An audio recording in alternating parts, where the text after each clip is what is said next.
Hey guys, buenos dias, pura vida from Playa Flamingo, Costa Rica. We are making a video about spirituality and religion. It's been a while since I talked about this concept and I got some questions on Instagram that I'm very excited to answer. But before I get into the specifics, it's probably going to be a long video, a lot of different topics and questions to talk about. I want to let you guys know that I am agnostic. So people who are atheists, who say that there's no way there's a God, that's impossible, annoy me just as much, and I think that they are wrong to think that they're correct, as much as religious fanatics who thinks that God has dictated everything and is looking after us and created the earth.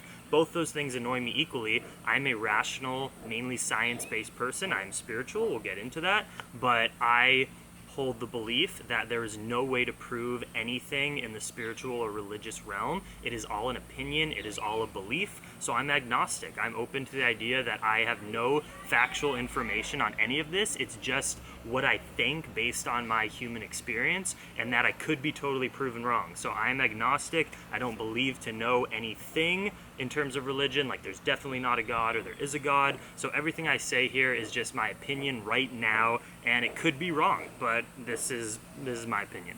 So first question we're going to go with is, I was raised Jewish. I'm from a Jewish ancestral background. Why do I no longer really identify or practice Judaism? It is true, my great-grandparents were Jews that immigrated from Poland, Polish Jews, to the United States, to New York in the late 30s before the Holocaust. Both my grandparents on both sides are Jewish, my parents both grew up Jewish, and I was raised Jewish as well. I got bar mitzvahed, I read from the Torah, I had to go to frickin' Jewish Sunday school, I went to Jewish summer camp, but we were Reform Jews. It was never, my parents are pretty open-minded, liberal people. It was never, we were not Orthodox. We could still use electricity on Saturdays, which Orthodox Jews cannot.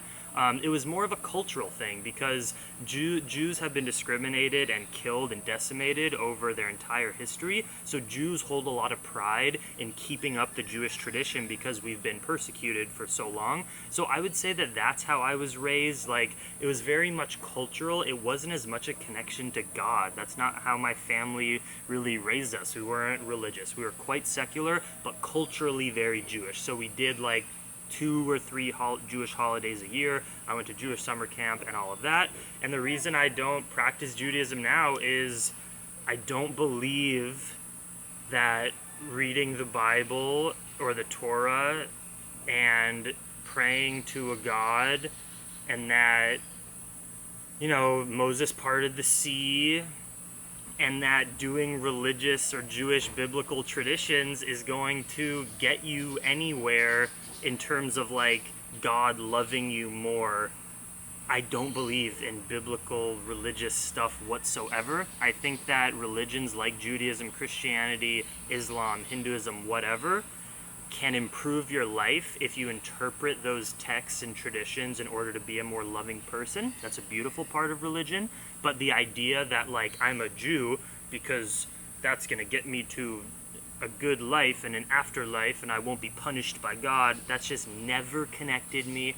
I've always thought that was bullshit. Makes absolutely no sense to me.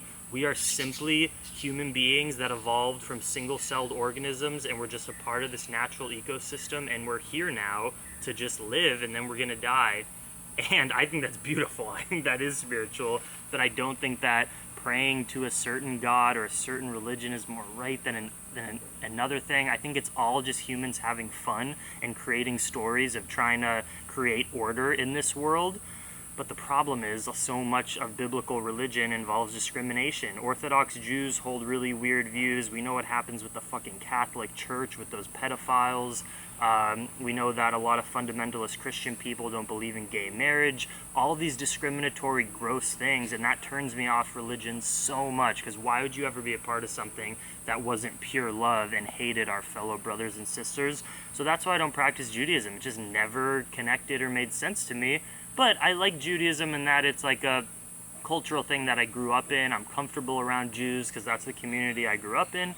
But yeah, that's why I don't practice. I see like going to temple, there's just some like guy singing these crazy songs in Hebrew that no one understands, and you just go because you're told to go and sit there boringly for 2 hours. It's stupid to me. Unless you like really connect with it spiritually, but I don't. What is your threshold for someone where they could be too religious or religious at fault? I kind of just got into that. If you start to use your religion to discriminate against others, to live like, let's say you want to have sex before marriage, but you don't because you think God will punish you, that's also, I think, ridiculous and too religious. If you discriminate, yeah, essentially if you want to be religious and you're just like the best version of yourself and most loving and productive because of your religion, that's amazing. I could be really close with someone who's that religious. I do have friends that are that religious, but they're lovely people. They don't hate anybody, and they just think they have a connection to God and love it. That's fine with me. It's just when you start to be an asshole, or you're doing things for God when you as an individual want to do something else in your life but you're too scared, that's fucked up to me. Do you believe in ghosts? No. I do not believe in ghosts. I think if ghosts were real, there would be 100% evidence of that, considering that there's been so much time that humans have been talking about ghosts. I mean, if you watch any ghost show, here's the premise of every single episode. Not 99%, 100%. You see guys with their radars and shit going, we might find the ghost today. Oh my God, what was that? Was that the ghost? And then at the end saying, oh, we didn't find the ghost. Let's come back next time. How come that's 100% of the time, not 90% of the time? I do not believe in ghosts. I think that humans are able to take phenomenon that happen, like doors creaking and things dropping for a multitude of different reasons, animals, insects, physics, whatever, and people interpret that as ghosts. I have not experienced anything in my human life yet to say that ghosts are real. And I don't believe that once you die, there's anything like your spirit. We're going to get to that later. Let's get into it now. What happens after you die? Does your spirit stay? Do you get reincarnated into something? Again, this is all my opinion. I might be completely wrong because I'm agnostic. I don't claim to know anything for a fact about these concepts. It's just what I think right now. And I think nothing happens to your spirit after you die. I think that this human body is a body that is going to die, and inside of it is my brain and my consciousness. And once my body dies, all of that goes away. And here's why I think that. One, we have no evidence, again, photos, communication, anything to pick up that your spirit is like this thing that goes and gets incarnated into another thing. It's simply an idea. There's absolutely no evidence of that. And if some people like to hold that idea, it doesn't make any sense for me to hold that idea. Some people might find comfort in that. It makes no sense to me. When you see something, an animal, a person die, they are just dead. And if you think about it, if people think that there's life after death and your spirit goes into something else, how come there was 1 billion people on this planet like 200 years ago, and now there's 7 billion people and tons of more cows, and just the biological mass is probably so much greater? So where are all these spirits being created? And let's say a natural disaster happened and half of all living beings on this planet, animals and humans, were killed from an asteroidal impact, a flood that is going to happen in the next 1,000, 2,000, 10,000 years. Where do all those spirits go? Because all those lives are not going to get created the next day, so where are all those spirits going to get reincarnated to? It just doesn't make any sense to me. I think that we grow up in this biological body. We have a brain which has chemicals which allows us to think things and have opinions, and that is our spirit, and that's what makes us unique. And when we die, your brain is a part of your body, and that dies too. That's what I think. I don't think there's any life after death. I don't think there's any evidence of that, and it's just a belief you have. If you want to believe that and it gives you comfort or you think it's fun, that's great, but I don't agree.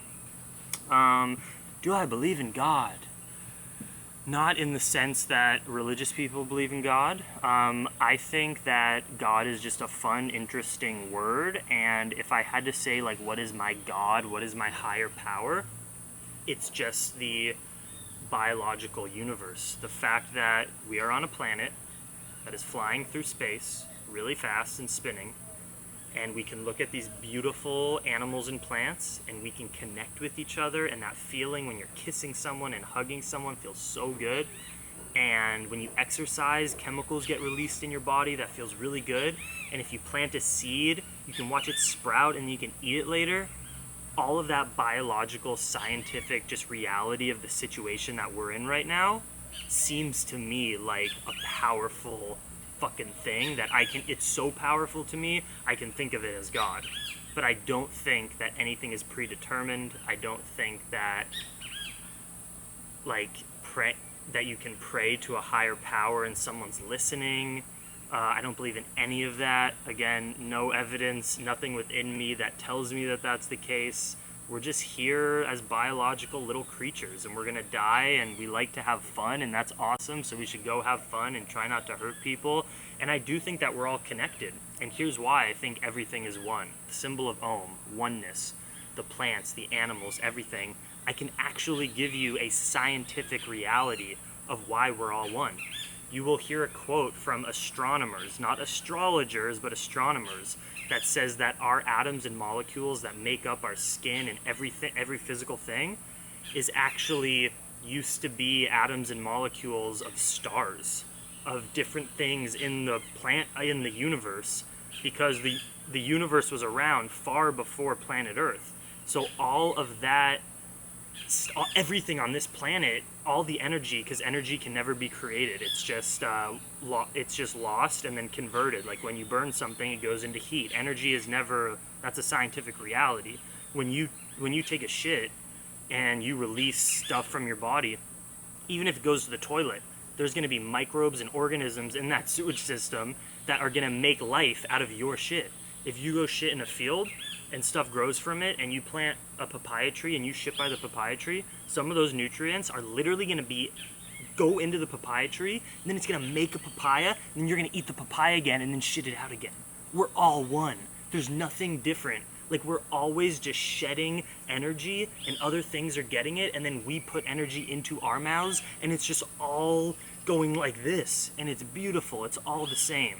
You are a papaya tree. You are an animal. We're all coming from the same stuff, and we're exchanging our energy, as in calories, as in physical atoms and molecules, all the time. And that is like spiritual to me, but it's scientifically spiritual. It's not like it's not an idea, it's a fact. It's a fact that what I just said, and that's amazing to me. I had someone recently say that they have astral projected. You can watch YouTube videos about it. It means like you sit in your bed in meditation, and you can actually, your spirit can lift out of your body, and you can like be hovering above your room, like looking down on yourself, which is proof that spiritual people say there is such thing as a soul, and it's different than the physical body, because I've astral projected. I think that's complete bullshit, and there's going to be people who are upset because they say that they have done it. Here's what I think is happening when you are astrally projecting. First off, you watch tons of videos on it, so you have the idea of what that means, and then you might be a really good meditation practitioner, and you've been able to get into states that are different than how we're just moving around life. Look, I love meditation. I love Kirtan. I love to ride my bike. Those things actually release chemicals in the body and slow down the nervous system, or slow down your heart rate when it comes to like meditation, or increase your heart rate when it comes to exercise. That actually changes how your brain is functioning and perceiving the world. So if you've been practicing meditation, you want to astrally project, I think you can be in a meditation and you can go through a little journey in your brain and visualize yourself coming out and looking over. But I don't think that's actually happening. It's the same thing as in when I've taken psychedelic mushrooms. I had a mushroom trip once 3 years ago where I was like running around this fire pit, and literally I could see completely clearly in my own brain, but I could see it like a version of me, but that was like made of light and wispy, running but inside of the earth, and we were like meeting our feet together. So here's the earth, I was here walking around. Hola, Kea. That was a bird, my friend Kea. And then it was like mirror imaged under the earth, and we were running together and matching feet, and it was like a profound thing for me. But the reason that happened is because I took chemicals from nature, mushrooms, into my body, and my brain went on a little journey. so that I perceived that. But I don't think that was actually happening at all. It's just that we have DMT in our bodies naturally. If you've never even taken drugs, DMT is a chemical that you can smoke and go on a crazy trip. I've never done it, really want to one day. But, well, I've done ayahuasca and there's DMT in that, but when you smoke DMT, it's even more intense. But we have DMT naturally in our bodies, and when we almost die or have a near-death experience, our body gets flooded with DMT so that we can like relax and have a profound moment before we die. Like that's a biological chemical thing though. It doesn't mean that once chemicals flood your body, in the same way that when you're drunk and you like people look differently and shit, they're not actually looking different, you're just drunk because you have tons of chemicals going through your body. I see that in terms of astral projection and stuff like that. I think there's a biological, scientific way to communicate why you're feeling that. I don't think it's actually happening. Let's see what else we got. You seem to be more present in your analytical mind rather than your heart and soul. There is something to that because I really love analytical, scientific-based stuff.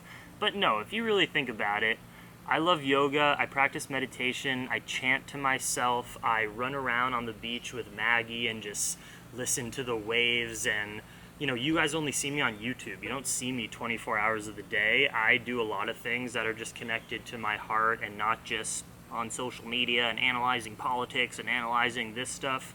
I love to connect with my heart. I think it's profound.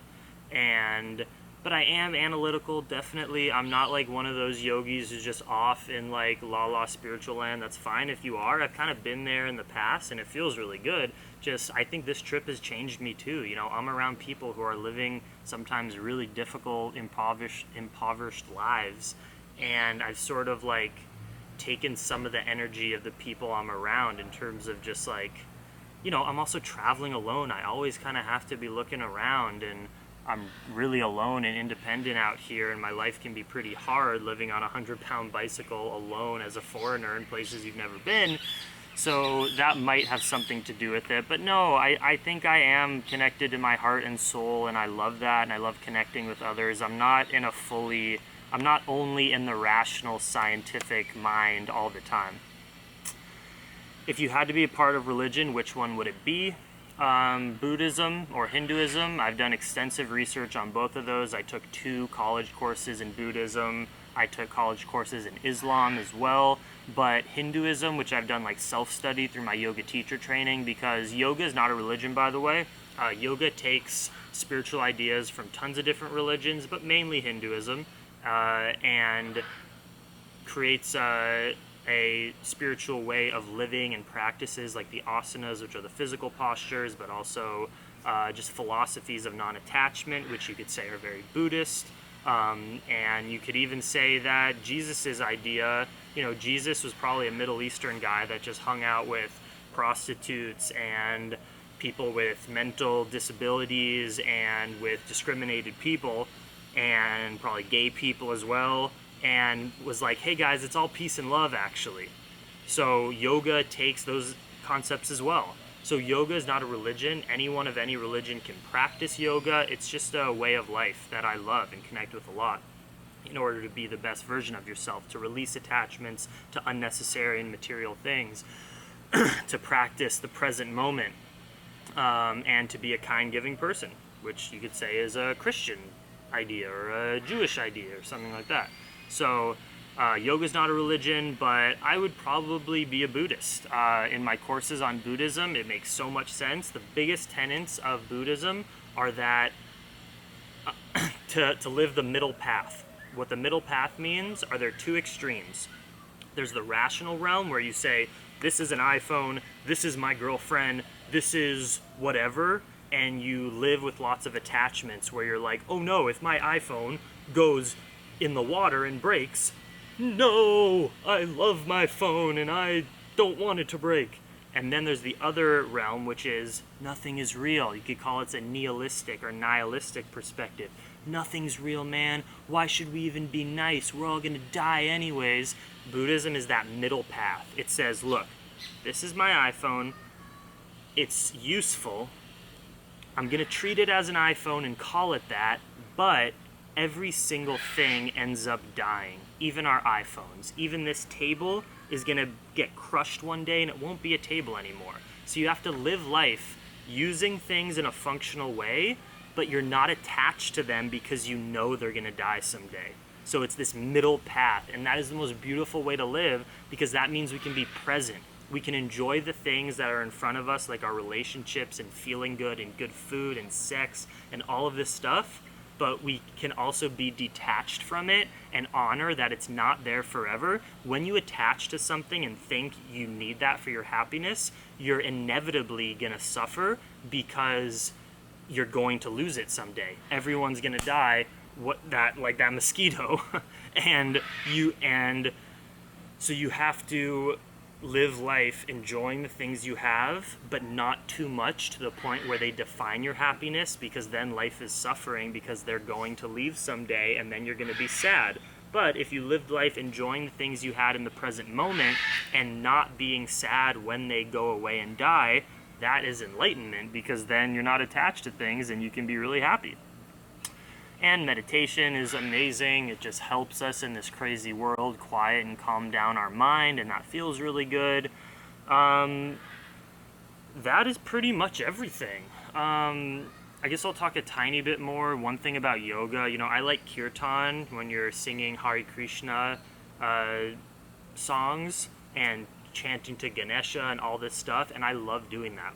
But I'm not saying Hare Krishna, Ram Ram, or chanting to Ganesha because I think there's an elephant deity that's gonna give me things if I do that. Not at all. The reason I love Kirtan and singing those things in a yoga space is because there's a bunch of strangers who are really open-minded, and we all dance around together and jump around and sing and have fun, and that feels great. If we were talking about Jesus, if we were talking about a durian tree and jumping around and dancing, it would give me the same effects and results, in my opinion. It doesn't really matter what we're chanting to. It's just the fact that we're having fun and being vulnerable and singing and dancing and in a very tranquil place, and we're listening to songs that are super rhythmic. That's why I like to chant.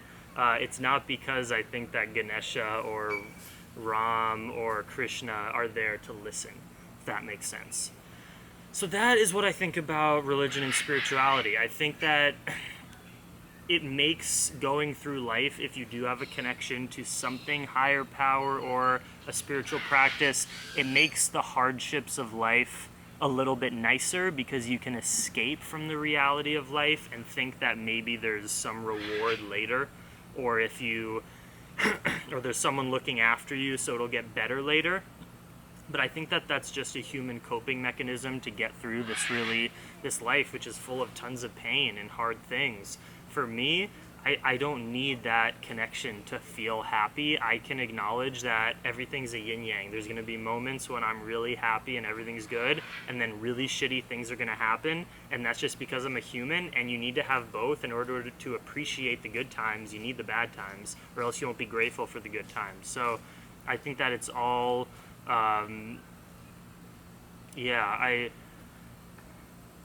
it's definitely triggering for me when people preach their religion, when they think they're right, and then it's also silly when people think that they're right, that everyone else is wrong. I think we have to admit that we have no real information on this. It's just based on how you feel and how you want to live. Okay, I've said enough. This video is long. Let me know what you think down below. Please comment. Let's have discussions. Tell me what you think I'm right about, wrong about, and I'll get back to you guys. But it's all love. As long as you're a peaceful, loving person, I don't care what you believe, as long as it makes you a better person and better and more generous to this world. Much love, and dream extreme.